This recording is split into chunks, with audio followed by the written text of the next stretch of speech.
ایک ایسی خوفناک اور وحشی قوم جن کا خروج نسل انسانی کی تباہی ثابت ہوگی۔ اس قوم کی عورتیں جو ہزار بچوں کو جنم دینے کی صلاحیت رکھتی ہیں۔ السلام علیکم، ویلکم جی، نمستے، ست سری اکال جی آیانو پہر رغلے۔ میں ہوں عطا الرحمن اور آپ دیکھ رہے ہیں مائی یوٹیوب چینل عطا انفلٹر۔ میں بالکل بڑھیا اینڈ آئی ہوپ کہ آپ بھی بالکل ٹھیک ٹھاک ہوں گے۔ تو آج ہم سننے والے ہیں اور دیکھنے والے ہیں یاجوج اور ماجوج کا واقعہ۔ تو آپ بھی ہمارے ساتھ ضرور دیکھیں یہ واقعہ، لیکن اس سے پہلے چینل کو سبسکرائب ضرور کریں اور ویڈیو کو بھی ضرور لائک کریں اگر پسند آئی تو چلیے ویڈیو کو سٹارٹ کرتے ہیں۔ ایک ایسی خوفناک اور وحشی قوم جن کا خروج نسل انسانی کی تباہی ثابت ہوگی۔ اس قوم کی عورتیں جو ہزار بچوں کو جنم دینے کی صلاحیت رکھتی ہیں، ان کی تعداد اتنی زیادہ ہے کہ ایک انسان کے نسبت سینکڑوں میں موجود ہے۔ لیکن یہ قوم کہاں قید ہے؟ کیا انہیں کسی دوسرے سیارے پر قید کیا گیا ہے؟ کیا حضرت ذوالقرنین کا سفر ایک خلائی سفر تھا؟ ہم آج اس ویڈیو میں یاجوج ماجوج کے قرآنی واقعے کو جدید سائنس اور فلکیات کی روشنی میں پیش کریں گے۔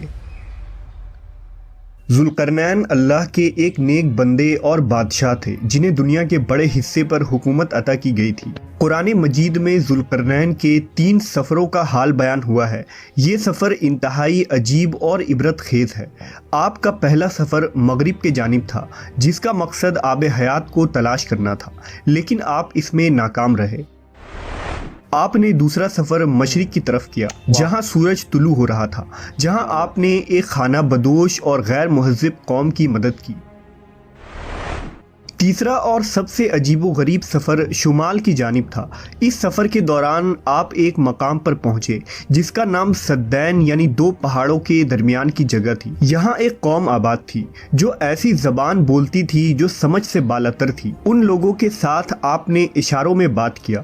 یہاں کے لوگوں نے حضرت ذوالقرنین سے شکایت کی کہ پہاڑ کے اس جانب ایک قوم آباد ہے جس کا نام یاجوج و ماجوج ہے۔ یہ لوگ خوب فساد مچاتے اور ہم پر ظلم کرتے ہیں، لہٰذا آپ ان کے خلاف کارروائی کریں اور ہماری مدد فرمائیں۔ مورخین نے لکھا کہ یاجوج ماجوج حضرت نوح علیہ السلام کے تیسرے بیٹے یافس کی اولاد ہے۔ ان کی تعداد بہت زیادہ ہے۔ یہ لوگ سخت جنگجو اور وحشی لوگ ہیں۔ یہ جانوروں کی طرح زندگی گزارتے ہیں اور غاروں میں رہا کرتے ہیں اور بہار کے موسم میں نکل کر کھیتیاں اور سبزیاں کھا جاتے ہیں۔ یہ لوگ اس قدر جنگلی ہیں کہ آدمیوں، جنگلی جانوروں، سانپ، بچھو، گرگٹ اور ہر طرح کے حیوانات کو کھا جاتے ہیں۔ لہٰذا حضرت ذوالقرنین سے ان لوگوں نے فریاد کی کہ آپ ہمیں یاجوج ماجوج کے شر سے بچائیں، اس کے بدلے ہم آپ کو کچھ مال دے دیں گے۔ اس پر حضرت ذوالقرنین نے فرمایا، مجھے تمہارے مال کی ضرورت نہیں ہے، اللہ نے مجھے سب کچھ دیا ہے، بس تم لوگ میری مدد کرو تاکہ میں ان 2 پہاڑوں کے درمیان ایک دیوار بنا سکوں۔ لہٰذا آپ نے وہاں زمین کھدوائی اور پگھلے ہوئے تانبے جما کر اس پر لوہے کے تختے بنا دیے، ان کے درمیان لکڑی اور کوئلہ بھروا کر خوب آگ بھڑکائی۔ اس طرح یہ دیوار پہاڑ کے بلندی تک اونچی کر دی گئی۔ یہ دیوار نہایت ہی مضبوط اور مستحکم تھا۔ اب یاجوج ماجوج دیوار کے اس پار قید ہو چکے تھے اور ان کا انسانی آبادی کی طرف آنا تقریباً ناممکن تھا۔ لوگوں نے حضرت ذوالقرنین کا شکر ادا کیا تو انہوں نے فرمایا، وقتی طور پر تو یہ دیوار یاجوج ماجوج سے تم لوگوں کو محفوظ رکھے گی، لیکن ہر چیز ایک دن ختم ہو جاتی ہے، لہٰذا یہ دیوار بھی ایک دن توڑ دی جائے گی اور یاجوج و ماجوج نکل آئیں گے۔ حدیث کے مطابق یاجوج و ماجوج روزانہ اس دیوار کو توڑتے ہیں اور دن بھر جب محنت کرتے کرتے اسے توڑنے کے قریب ہو جاتے ہیں تو ان کا سردار کہتا ہے کہ چلو باقی کو کل توڑیں گے۔ دوسرے دن جب وہ اسے توڑنے آتے ہیں تو اللہ کی قدرت سے یہ دیوار پھر سے مضبوط ہو جاتی ہے اور اپنی اصلی حالت میں لوٹ آتی ہے۔ لیکن جب اس دیوار کے ٹوٹنے کا وقت آ جائے گا تو ان میں سے ایک کہنے والا کہے گا، چلو اب اس دیوار کو انشاءاللہ کل توڑیں گے۔ ان لوگوں کے انشاءاللہ کہنے کی برکت سے دوسرے دن دیوار ٹوٹ جائے گی۔ یہ وقت قیامت کے قریب کا ہوگا۔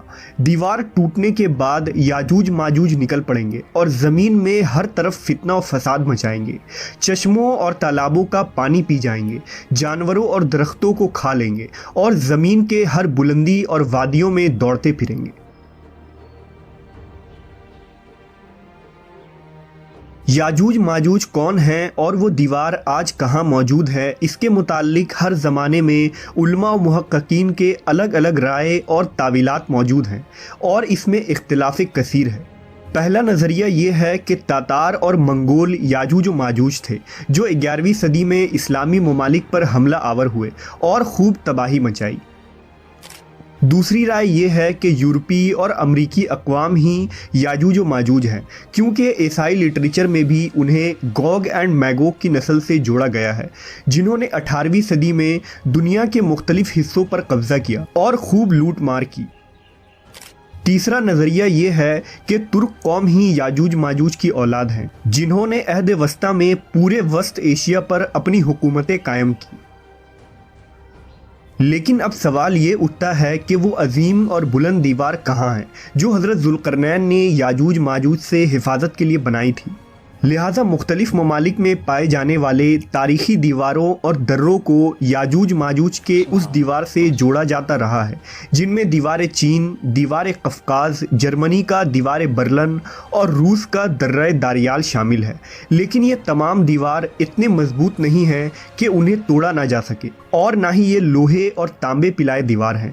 लिहाजा ये तमाम तावीलात भी फासिद करार पाते हैं और ये दीवार ज़ुल्करनैन के साख्त व बनावट पर इतलाक़ नहीं की जा सकती। जदीद उलमा व मुहक्किकीन ने याजूज माजूज के मुतालिक एक साइंसी नज़रिया पेश किया है जो काबिल गौर है। इस नज़रिए के मुताबिक हज़रत ज़ुल्करनैन इंसान नहीं बल्कि एक फ़रिश्ते थे। जैसा कि रिवायतों में आता है कि एक दफ़ा हज़रत अली ने एक शख्स को ये कहते हुए सुना कि ओ ज़ुल्करनैन, जिस पर आपने उसे गुस्से में फरमाया, पैगंबरों के नाम पर अपने नाम रखना तुम लोगों के लिए काफ़ी नहीं जो अब एक दूसरे को फरिश्तों के नामों से पुकार रहे हो।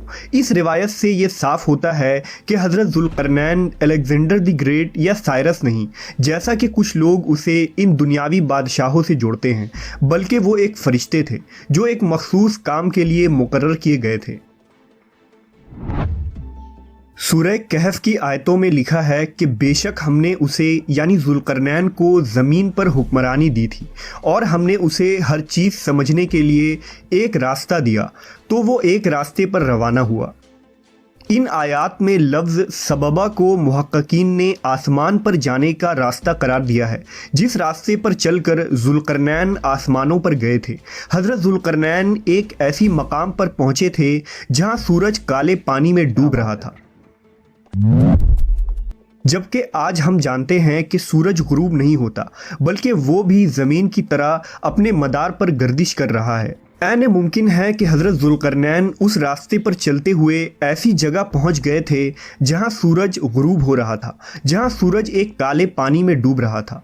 मुहक्किकीन ने उस काले पानी को ब्लैक होल करार दिया है, चूँकि 1400 साल कबल लोग ब्लैक होल से नावाकिफ़ थे, इसलिए इसके लिए काले पानी का लफ्ज़ इस्तेमाल हुआ।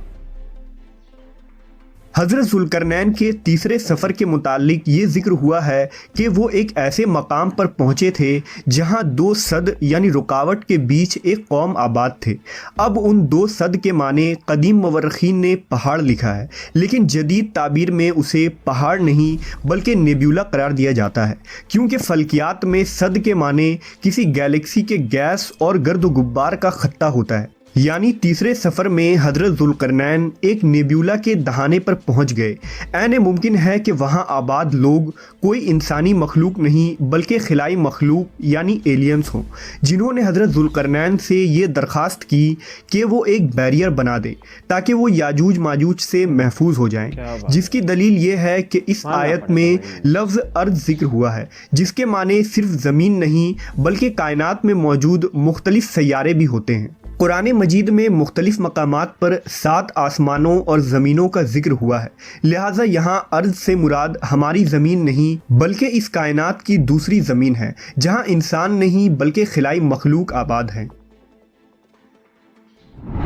अल्लाह ने हज़रत ज़ुल्करनैन पर ख़ास रहम व करम फरमाया था और उस वक्त जदीद टेक्नोलॉजी के गैर मौजूदगी के बावजूद उन्होंने ऐसा सद यानी बैरियर बना दिया जो एटमॉस्फेरिक गैस पर मुश्तमिल था और ये लोहे और तांबे के पिघलने की वजह से वजूद में आया था। इस बैरियर ने उस सैयारे के गिर्द एक दीवार बना दी जिस पर याजूज माजूज आबाद थे और इस तरह वो उस सैयारे में कैद हो गए। ये कोई नया नज़रिया नहीं जो सिर्फ आज के जदीद साइंसी इल्म के मुताबिक बनाया गया है, बल्कि इससे मिलता जुलता नज़रिया सहाबा किराम का भी था। मसलन हज़रत काब बिन अहबार ने यह दावा किया था कि ज़ुल्करनैन ने अपना घोड़ा एक सितारा से बांधा था, जिस पर हज़रत माविया ने उन्हें ऐसी बात करने से मना फरमाया था, क्योंकि अभी लोग ऐसी बातों को समझने के काबिल नहीं हुए थे। इसी तरह हज़रत अली ने फरमाया था कि अल्लाह ने बादलों को हुक्म दिया कि वो ज़ुल्करनैन को जहां चाहे वहां ले जाएं।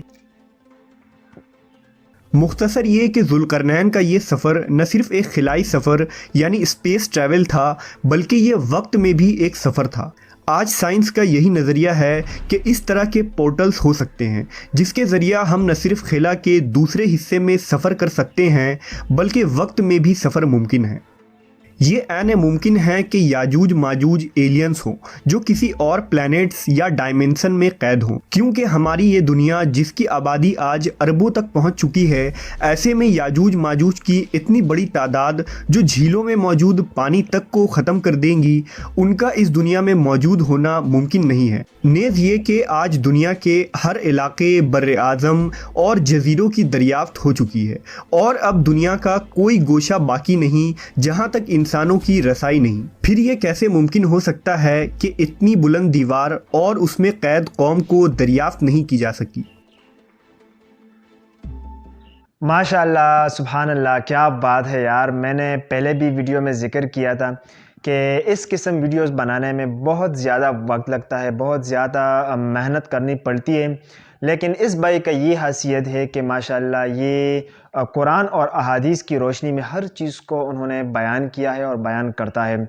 याजूज और माजूज वाक़या हमने सुना और एक मालूमाती वीडियो भी थी एंड इल्म में इजाफ़ा हुआ, बहुत इल्म में इजाफ़ा हुआ। तो मैं ख़ुद भी हैरान हूँ कि इस भाई ने मुख्तलिफ़ जगहों से, मुख्तलिफ़ किताबों से, मुख्तलिफ़ वीडियो से मेरे ख़्याल में ये इल्म जो है, ये वाक़या है, इसके बारे में जो भी इल्म है ये इकट्ठा किया है और एक ज़बरदस्त स्क्रिप्ट रेडी किया है और फिर एक ज़बरदस्त वीडियो भी तैयार किया है। आज के लिए ये काफ़ी है। आप भी बताएं कमेंट सेक्शन में कि वीडियो कैसी लगी। एक नई रिएक्शन वीडियो में आपसे इजाज़त चाहते हैं। अल्लाह हाफ़िज़।